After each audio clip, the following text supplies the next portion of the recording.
The drowning current, the twin suns of Aquaria, burned overhead as Marcus Kane adjusted the calibration settings on his atmospheric monitor. 3 years of solitary research on this water-rich planet had taught him to appreciate silence. His weathered hands moved with practiced efficiency across the control panel, while his faithful companion, mechanical drone he called Bishop, hovered nearby processing samples. Marcus wiped sweat from his brow and gazed across the crystalline river system that dominated this region. At 42 years old, he had spent half his life exploring uncharted worlds for the Terran Expansion Initiative. His muscular build and sun-darkened skin showed the marks of decades working in harsh environments. A jagged scar ran from his left eyebrow to his cheekbone, a souvenir from a methane storm on Titan VII. The research station he had built sat on a cliff overlooking the convergence of 3 massive rivers. The Delphine people, the indigenous inhabitants of Aquaria, rarely ventured to this region. They preferred the deeper cavern systems and underground waterways that honeycombed the planet's crust. Marcus had seen them only twice in 3 years, always from a distance, their blue-green skin shimmering as they disappeared beneath the waves. A sharp alert from Bishop broke his concentration. The drone's sensors had detected an anomaly in the eastern tributary. Marcus grabbed his field binoculars and scanned the rapids. His breath caught. Something was caught in the current, tumbling violently through the white water. Not something. Someone. Without hesitation, Marcus grabbed his emergency kit and sprinted toward the riverbank. His military training kicked in as he assessed the situation. The figure was small and struggling weakly against the crushing force of the rapids. The current was pulling them toward a deadly waterfall 300 meters downstream. Marcus ran parallel to the river, his boots pounding against the rocky shore. He could see the victim more clearly now. Delicate features, skin the color of deep ocean water, long flowing hair that seemed to glow with bioluminescent threads. Delphine. Female. Young, his mind calculated angles and velocity. He had perhaps 90 seconds before she went over the falls. The river was too powerful to swim against. He needed to intercept her before the drop. Spotting a narrow point where large boulders created a natural bridge, Marcus made his decision. He secured a rappelling line to his belt, anchored it to a massive stone formation, and positioned himself on the largest boulder jutting into the current.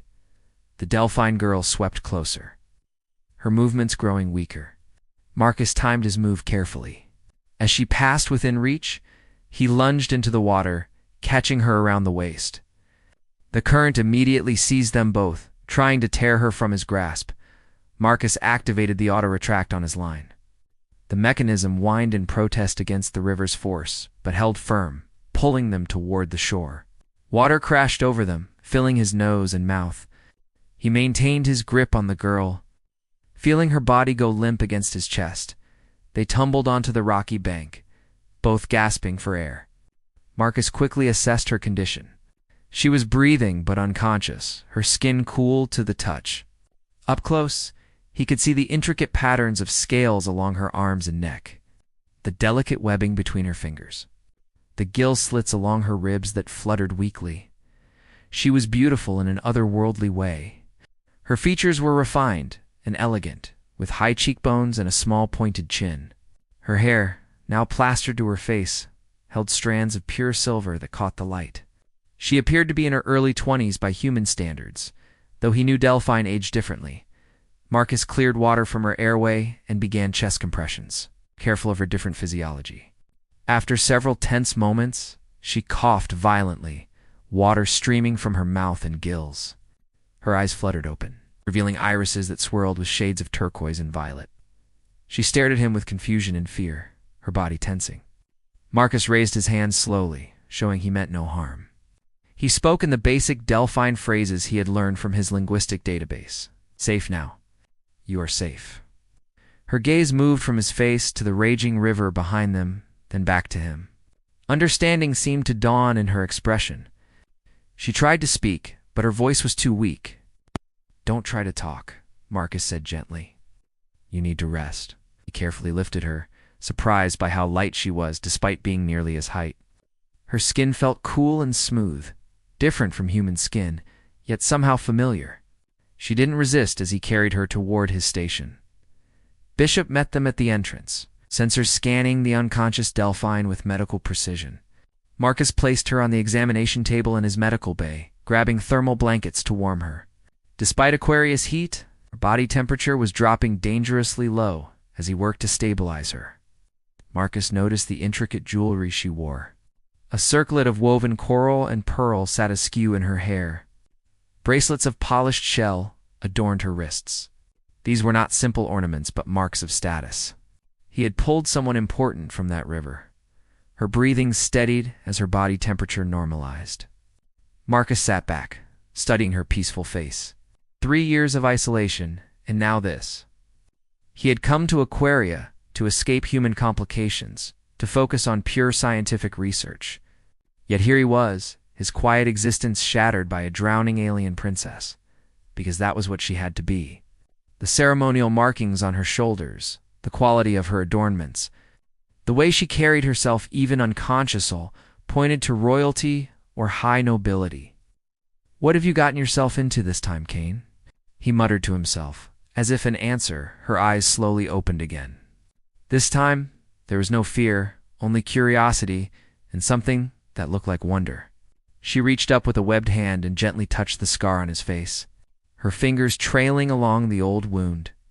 When she spoke, her voice was like water flowing over smooth stones, musical and clear despite her ordeal. "You saved me from the hungry river.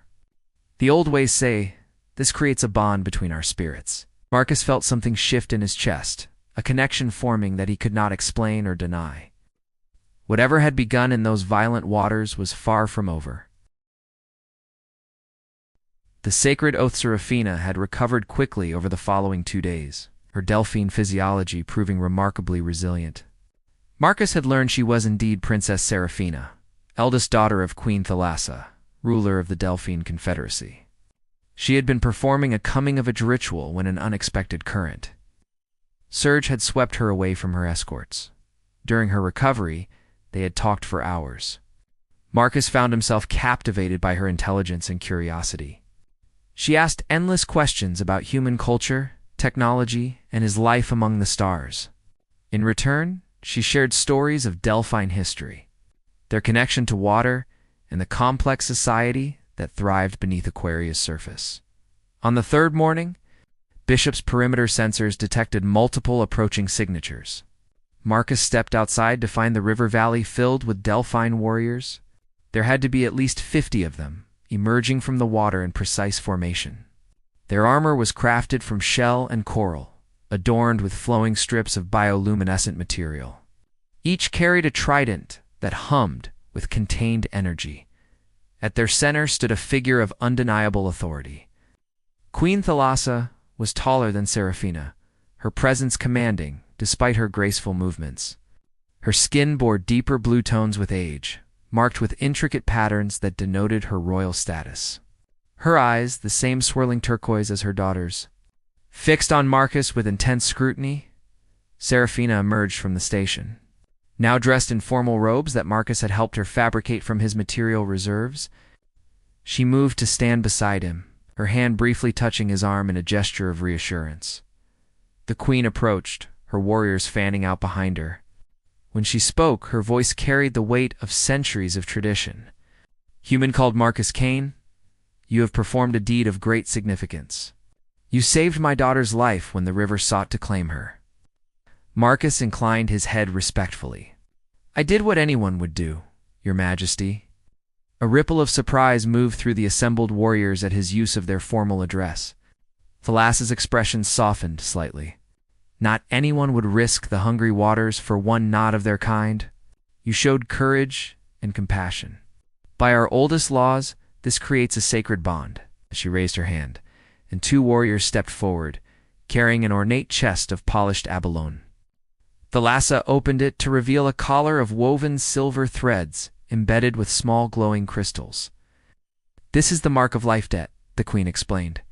"By accepting it, you bind my people to your service in matters of honor and survival. We become your sword and shield as you became Seraphine's salvation." Marcus felt the weight of the moment. "Your Majesty, I cannot accept such a..." The debt exists whether you acknowledge it or not, Thalassa interrupted. But by accepting the mark, you honor our ways and allow us to honor ours. Refusal would shame my daughter and my house. He looked at Serafina, who nodded slightly. Her eyes pleaded with him to understand. This was not about politics or power. This was about cultural identity and sacred tradition. Then I accept, Marcus said, bowing his head. Thalassa stepped forward and placed the collar around his neck. The moment the clasp closed, the crystals flared with brilliant light. Marcus felt a strange warmth spread through his chest, as if something fundamental had shifted in his connection to this world and its people. The warriors struck their tridents against the ground in unison, sound like distant thunder. They began to chant in the ancient Delphine tongue, words that spoke of bonds forged in crisis and honored through generations. When the ceremony concluded, Thalassa regarded Marcus with new respect. You are now friend to the Delphine Confederacy. Our waterways are open to you. Our knowledge is yours to share, and our warriors stand ready to answer your call. Over the following week, Marcus found his isolated research station transformed into a hub of activity. Delphian engineers studied his technology with fascination, while sharing their own innovations in water-based energy systems. Warriors patrolled the perimeter, treating his safety as their sacred duty, and Serafina remained, claiming it was her obligation to ensure her rescuer was properly honored. But both of them knew it was more than duty keeping her there. Their conversations grew longer and more personal. She would sit beside him as he worked, asking about the stars he had seen, the worlds he had explored. He found himself sharing stories he had never told anyone, memories of loneliness and loss that space travel inevitably brought. One evening, as the twin suns set in a spectacular display of orange and purple, Serafina led Marcus to a hidden pool fed by a warm spring. The water glowed with natural bioluminescence, creating a scene of ethereal beauty. This is a sacred place for my people, she said softly. Only those bound by deep trust may enter together. They sat at the pool's edge, their feet dangling in the warm water. The glow cast dancing shadows across their faces. Serafina turned to face him, her expression serious. My mother worries that I am becoming too attached to you, she confessed. She says the bond between our kinds can only bring complications. Marcus felt his chest tighten. Is she right? Serafina reached out and took his hand, her webbed fingers intertwining with his. I do not know. But I know that when I nearly drowned, my last thought was regret for all I had not experienced. And now, when I am with you, I feel like I am experiencing everything for the first time. Marcus squeezed her hand gently. Serafina, I'm human. I'm not built for water like you are. Our lives are so different. But not incompatible, she countered. We breathe the same air. We share the same curiosity about the universe. We both know what it means to be lonely. She leaned closer, her bioluminescent hair creating a halo of soft light around her face. The Delphine have a saying, the river does not ask permission before it changes course. It simply flows where truth leads. Marcus felt the truth of her words resonating in his core. He had spent years running from connection, hiding in remote research posts to avoid the complications of relationships. But sitting here beside this remarkable being, he realized that some currents were too strong to resist when their lips met. It felt like the most natural thing in the world. Her mouth was cooler than a human's, but soft and inviting. The kiss was gentle at first, exploratory, two different species learning each other's language. Then it deepened, passion rising like the tide. They broke apart, both breathing heavily. Seraphine's skin had brightened, bioluminescent patterns along her arms and shoulders pulsing with increased intensity. Marcus learned this was a sign of emotional arousal among her people. Ow. This is forbidden by some of our older laws, she whispered against his lips. Bonding between species is considered ... complicated. No? Then we'll navigate the complications together, Marcus replied. Pulling her closer, they slipped into the warm pool, the glowing water embracing them as they embraced each other. Two souls from different worlds finding unexpected harmony in each other's arms. Forbidden Waters the following weeks brought both joy and tension to Marcus's life. His relationship with Serafina deepened, despite the disapproval of some Delphine elders. They spent their days exploring Aquaria's wonders together, and their nights learning the landscapes of each other's bodies. Discovering that compatibility transcended biological differences, Marcus had converted part of his station into a hybrid environment that accommodated both their needs. A sleeping chamber that could be flooded with temperature-controlled water allowed Serafina to rest comfortably, while a sealed, dry section gave Marcus his own space. But increasingly, they found themselves preferring to sleep together in the transition zone, their bodies intertwined beneath the surface. Queen Thalassa had maintained diplomatic distance, neither approving nor condemning the relationship, but her silence spoke volumes. The political implications of a human bonding with Delphine royalty created ripples throughout the Confederacy. The fragile peace shattered when scouts reported hostile movements in the Eastern Territories. The Credo clan, an aggressive faction that had broken from the Confederacy decades earlier, was mobilizing forces near the sacred water crystal caverns. Marcus attended the war council that Thalassa convened in the great underwater hall of the Delphine capital. The chamber was a marvel of engineering. A massive air-filled dome deep beneath the surface, accessible only through flooded tunnels. Bioluminescent gardens provided light, while holographic displays showed tactical information. The Credo seek our water crystals, Thalassa explained, gesturing to the display. These crystals power our cities, purify our water, and sustain our way of life. In wrong hands, they can be weaponized to poison entire river systems. General Nereus, commander of the Delphian forces, studied the enemy positions with a grim expression. We are outnumbered 3-1. The Credo had been preparing for this assault for years. Marcus examined the tactical display, his military experience immediately identifying weaknesses in both the Delphine defensive positions and the Credo approach vectors. May I? Thalassa nodded, and Marcus stepped forward to manipulate the holographic map. The Credo are relying on overwhelming force through these main channels, but they're leaving their flanks exposed. If we position ambush teams here and here, using the natural current patterns to mask our movements, we can disrupt their coordination. He outlined a strategy that combined human tactical doctrine with Delphine knowledge of their aquatic environment. The council members listened with growing interest, even the skeptical elders acknowledging the merit of his plan. This could work, Nereus admitted, but it requires precise timing and warriors willing to take significant risks. I will lead the northern ambush team, Serafina declared, her voice firm. The chamber erupted in protests. Thalassa raised her hand for silence, her eyes locked on her daughter. Absolutely not. You are heir to the throne. I cannot risk with respect, mother. That is exactly why I must go, Serafina interrupted. Our warriors need to see that the royal family stands with them, not behind them. Marcus felt his stomach clench. The thought of Serafina in combat terrified him, but he understood her reasoning. Leadership meant sharing the risks. Then I go with her, he stated flatly. Thalassa turned her penetrating gaze on him. You would fight for us, a human in our waters, against enemies who will show no mercy? I would fight for what I believe in, Marcus replied, and I believe in protecting the people I care about. Mother and daughter's eyes met in silent communication. Finally, Thalassa nodded. So be it. But understand this, Marcus Kane. If harm comes to my daughter under your watch, your life debt will mean nothing. The preparation for battle consumed the next 3 days. Marcus worked with Delphine engineers to adapt his equipment for underwater combat. They developed a hybrid breathing system that would allow him to operate in flooded environments for extended periods. And his weapons were modified with sonic dampeners to function beneath the surface. The night before the battle, Serafina came to him in his quarters. She wore minimal clothing, traditional for Delphine before combat, allowing for maximum mobility in water. The bioluminescent patterns on her skin glowed softly in the dim light. I am afraid, she admitted, a rare vulnerability in her voice.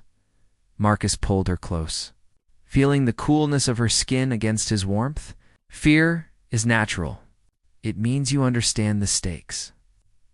I am not afraid of dying, she clarified. I am afraid of losing us.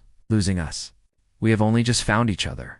Cupped her face gently, his thumb tracing the delicate scales along her jawline. Then we fight to protect that. Together. They made love that night with a desperate intensity, as if trying to memorize every touch, every sensation. Seraphine's bioluminescence intensified with her passion, bathing the room in pulsing waves of blue-green light. Marcus learned that Delphine females could control the temperature of their skin during intimacy, creating contrasts of cool and warm that drove him to new heights of pleasure. Afterward, they lay tangled together, her head resting on his chest. Listening to his heartbeat, humans' hearts beat so strongly, she murmured. Like drums of war, it is beautiful.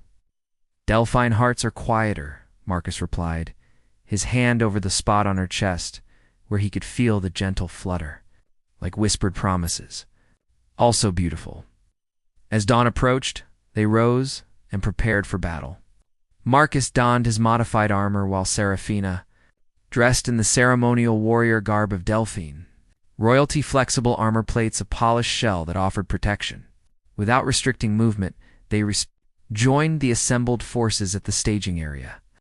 Over 200 Delphine warriors stood ready, their expressions determined. Thalassa addressed them with words of courage and honor, then gave the signal to move out. The journey to the ambush positions took hours through winding underwater passages. Marcus struggled at first with the breathing apparatus and the resistance of water, but Seraphina stayed close, guiding him through the techniques of efficient underwater movement. When they reached their designated position in a narrow canyon that the Credo would have to traverse, Marcus positioned his team according to plan. 20 warriors under his and Seraphine's command, hidden among rock formations and kelp forests. Waiting, the enemy arrived right on schedule. Moving in a tight formation designed to overwhelm any direct opposition, Marcus gave the signal, and his team struck with devastating precision. Sonic charges disrupted the Credo formation, while Delphine warriors attacked from multiple angles, their tridents flashing in the murky water. The battle was chaotic and brutal. Marcus fought alongside Seraphina, their movements synchronized as if they had trained together for years. His modified weapons proved effective against Credo armor, while her natural agility and intimate knowledge of water combat complemented his tactical thinking. But the Credo were fierce opponents, and the battle raged longer than anticipated. Marcus saw Seraphina engaged with 3 Credo warriors simultaneously, her trident spinning in a defensive pattern. One of the enemies broke through her guard, his weapon aimed at her exposed side. Without thought, Marcus threw himself between them, taking the energy blast meant for her. Pain exploded through his ribs as the modified armor absorbed most but not all of the impact. He crashed into the canyon wall, his vision swimming. Through the haze, he saw Seraphine's face transformed by fury. She moved with lethal grace, disabling all 3 opponents in seconds before rushing to his side. Her hands frantically checked his injuries while calling for medical support. "You fool!" she gasped, tears mixing with the water around them. "You beautiful, stupid fool." "Protected what I care about," Marcus managed through the pain. "Remember? The battle ended in Delphine victory, but at a cost." Several warriors were seriously injured and 2 had fallen. As Marcus was carried back to the capital for treatment, he slipped in and out of consciousness, always aware of Seraphine's presence beside him, her cool hand gripping his. The storm-rising Marcus spent 5 days in the Delphine medical facility, his injuries more serious than initially thought. The Credo energy weapon had cracked 2 ribs and caused internal bleeding that required careful treatment. Delphine healing technology was remarkably advanced, using targeted sound waves and mineral compounds to accelerate tissue regeneration. Seraphina rarely left his bedside. She sat with him during the long hours, her hand intertwined with his, speaking softly about everything and nothing. Queen Thalassa visited twice, her expression unreadable. On the second visit, she dismissed the guards and sat across from Marcus's bed.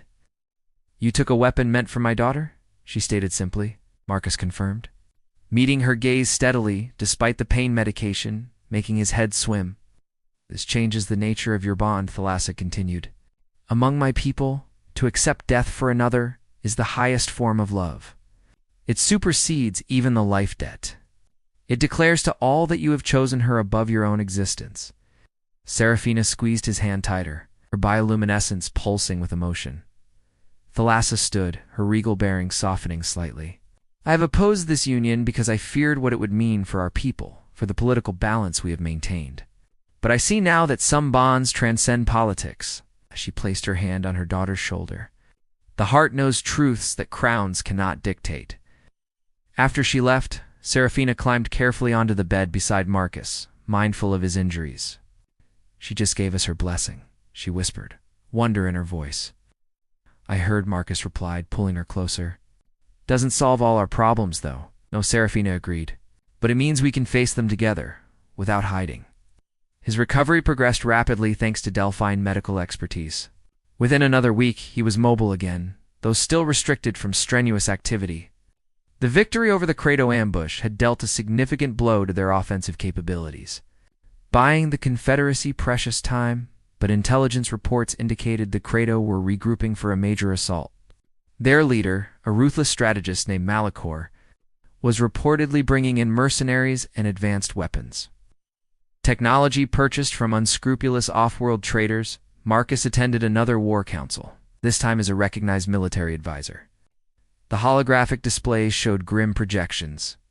The Credo could field an army of nearly 1,000 warriors supported by combat drones and sonic weapons far superior to Delphine armaments.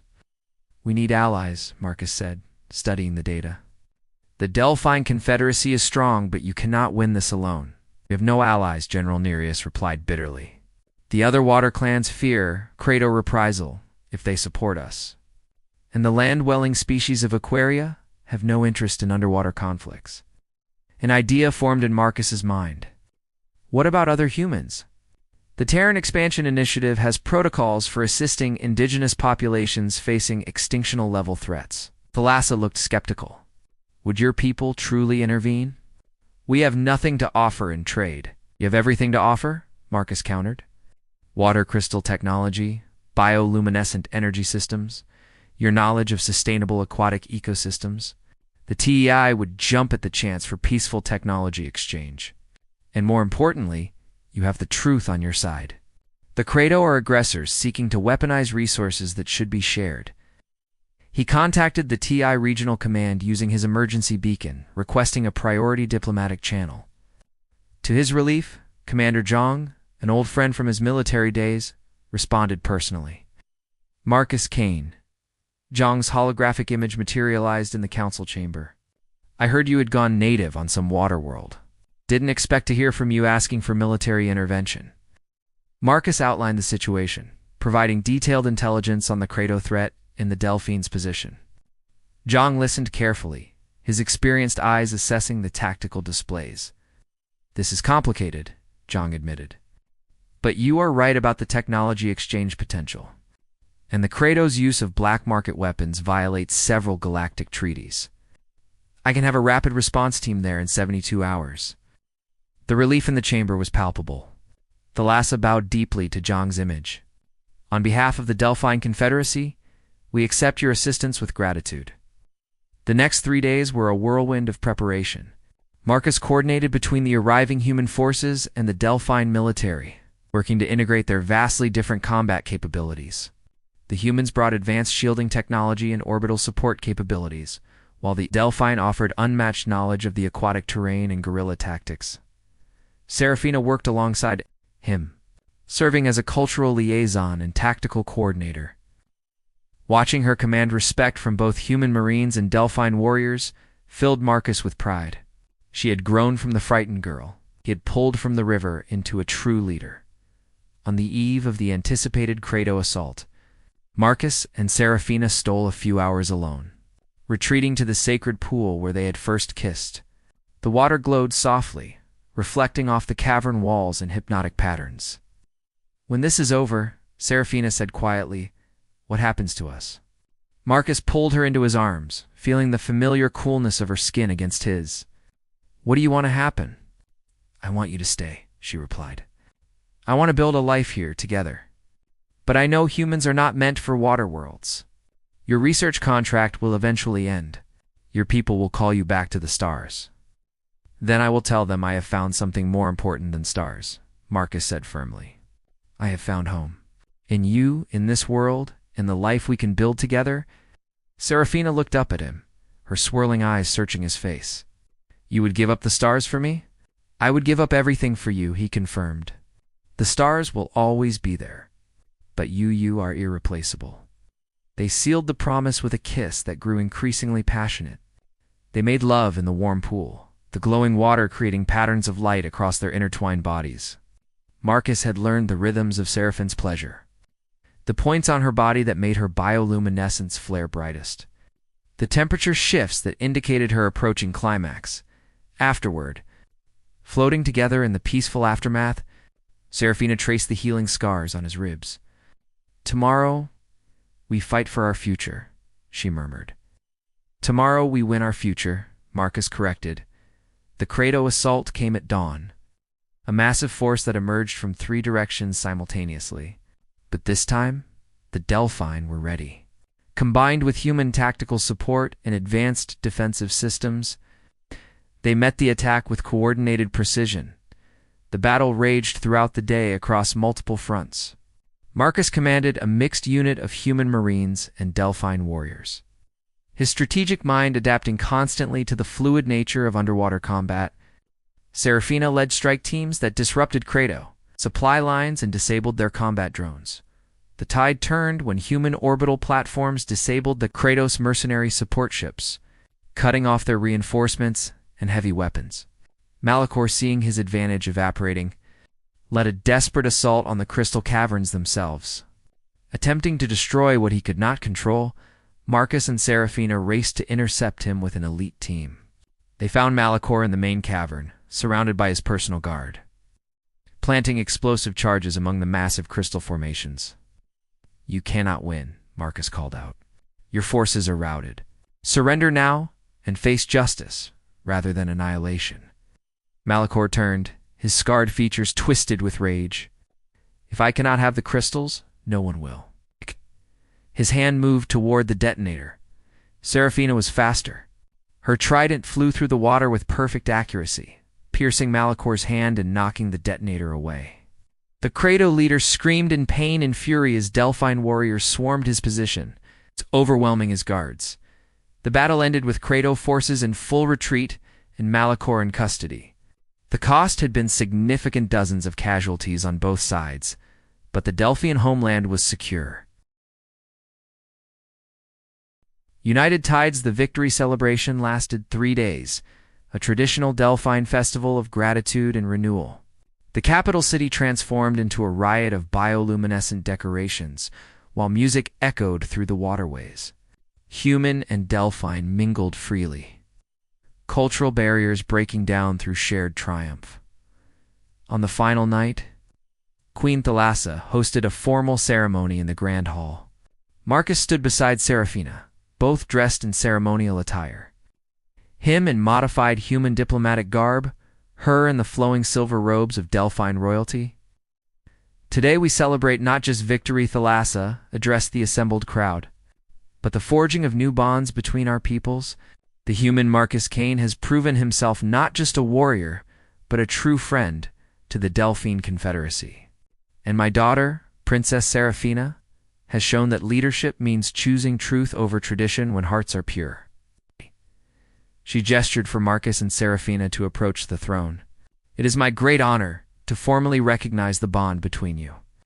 By ancient law and modern wisdom, I declare your union blessed and sanctioned. The chamber erupted in celebration. Marcus felt Seraphine's hand squeeze his, her bioluminescence pulsing with joy. They had overcome opposition, survived battle, and earned the right to be together. Commander Zhang approached them afterward, a knowing smile on his weathered face. I suppose you will be filing for permanent residency status on Aquaria. I am, Marcus confirmed. I have learned that home is not a planet or a species. It is where your purpose aligns with your heart.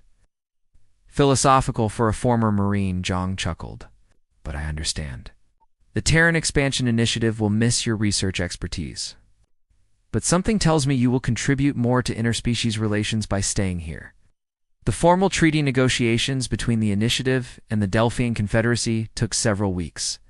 Marcus served as chief liaison, his unique position as both human and Delphine family member, making him the ideal bridge between worlds.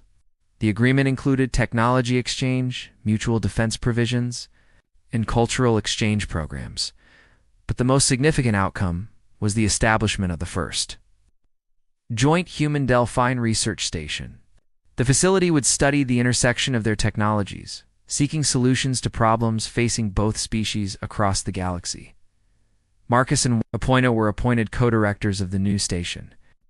Their quarters were designed to accommodate both their needs. Chambers that could transition between air and water environments, temperature controls that satisfied both human and Delphine comfort, and windows overlooking both the river systems and the stars above. 6 months after the battle, they stood together on the observation deck of the completed station, watching the twin suns set while the first stars emerged in the violet sky. "Do you ever regret it?" Serafina asked, leaning into his warmth. "Giving up your solitary research life?" Marcus wrapped his arm around her shoulders, marveling as always at the way her bioluminescence responded to his touch. "Not for a single moment. I thought I wanted isolation, but I was just running from connection. You taught me that the most important discoveries are not about planets or technology. They're about finding someone who sees your truth and choosing to build something greater together." "Very romantic for a scientist," she teased, her tone affectionate. "You bring out unexpected aspects of my personality," he admitted with a smile. Their life together settled into a fulfilling rhythm. Days were spent managing the research station, coordinating between human and Delphine scientists as they unlocked the mysteries of water, crystal energy, and bioluminescent communication systems. Evenings were reserved for each other, exploring the waterways of Aquaria, or simply being together in the quiet intimacy they had built. The station became a symbol of what cooperation between species could achieve. Delphine engineers taught humans how to harness the power of living water systems, creating sustainable energy sources that could revolutionize colony worlds. In return, human scientists shared advanced fabrication, techniques, and propulsion theories. That opened new possibilities for Delphian exploration. Beyond their world, Marcus found himself mentoring young researchers from both species, watching with satisfaction as prejudices dissolved in the shared pursuit of knowledge. One of his proudest moments came when a joint team successfully created a hybrid, breathing apparatus that allowed humans to stay submerged for days while giving Delphian the ability to survive in dry environments for extended periods. "You have given our people the stars," Serafina told him one evening as they reviewed the successful test results. "For generations, we believed our nature confined us to water worlds. Now we can dream of exploring the galaxy." "Gave that to each other," Marcus corrected gently. "Your people's understanding of adaptive biology, combined with human engineering, that is the power of unity." A year after their formal bonding, Serafina revealed she was pregnant. Delphian-human hybrid pregnancies were unprecedented, and both species medical experts watched with fascination and concern.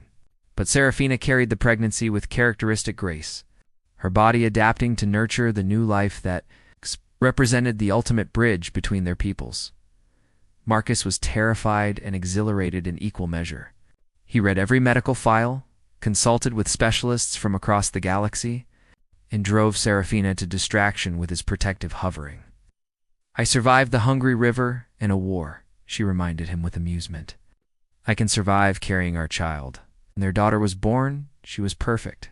Her skin held a beautiful gradient from human warmth to Delphine coolness, with subtle bioluminescent patterns that glowed softly when she was content. She had Marcus's brown eyes, but Seraphine's elegant features. Small webbing between her fingers hinted at her aquatic heritage.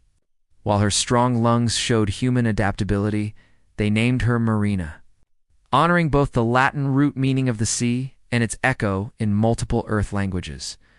Queen Thalassa wept when she first held her granddaughter, declaring Marina a gift from the ancestors and a promise of futures yet unimagined. Raising Marina became their greatest adventure. She was equally comfortable in water and air, swimming before she could walk properly on land. Her curious nature led her to explore every corner of the research station, asking endless questions in a voice that carried musical Delphine tones mixed with human inflection. "Why do stars not live in water?" she asked Marcus one evening, her small hand pointing at the viewport. "Because different things thrive in different places," he explained, lifting her onto his lap. "Just like you thrive everywhere because you carry the best of both worlds inside you." "Am I special?" Marina asked with the directness of childhood. "You are unique," Serafina answered, joining them at the viewport. "And uniqueness is the most precious gift the universe can offer." As Marina grew, she became a living symbol of what the union between humans and Delphine represented. Other mixed couples began to form, inspired by Marcus and Seraphine's success. The research station expanded to include family quarters and educational facilities for children of both species and their hybrid offspring. 5 years after pulling Serafina from the river, Marcus stood before the Galactic Council presenting the achievements of the joint Human-Delphine Initiative. Representatives from dozens of species listened as he outlined breakthrough technologies, cultural exchange successes, and the thriving community that had emerged from cooperation. This began with a simple act of compassion. Marcus concluded his presentation. One person helping another without consideration of species or reward. That moment created ripples that transformed to civilizations. It proved that our differences are not barriers, but opportunities. That the strongest bonds are forged not through similarity, but through the choice to see value in what makes us unique. The Council awarded the research station the prestigious Unity Prize, recognizing it as a model for interspecies cooperation. But for Marcus, the real prize waited back on Aquaria. He returned to find Serafina and Marina waiting at the landing platform, his daughter's excited chatter filling the air as she described everything she had learned while he was away. Seraphine's eyes met his with that same depth of connection he had felt from their first conscious moment together, after the rescue. That evening, after Marina was asleep, they retreated to their private quarters. The room could shift between environments, and tonight they chose a hybrid setting with shallow, warm water covering the floor and stars, visible through the transparent ceiling. "I've been thinking about the future," Serafina said, settling into Marcus's embrace. "Our work here has been successful beyond anything we imagined. But there are other worlds where conflicts simmer between species. Other places where a bridge like ours could prevent war or create understanding." "You want to expand the program?" Marcus guessed. "Want us to teach others what we have learned," she clarified. "Not just the science, but the deeper truth. That love and respect can exist across any divide if hearts are willing." Marcus considered this, feeling the rightness of it settle into his bones. "We would be traveling frequently, leaving Aquaria for extended periods.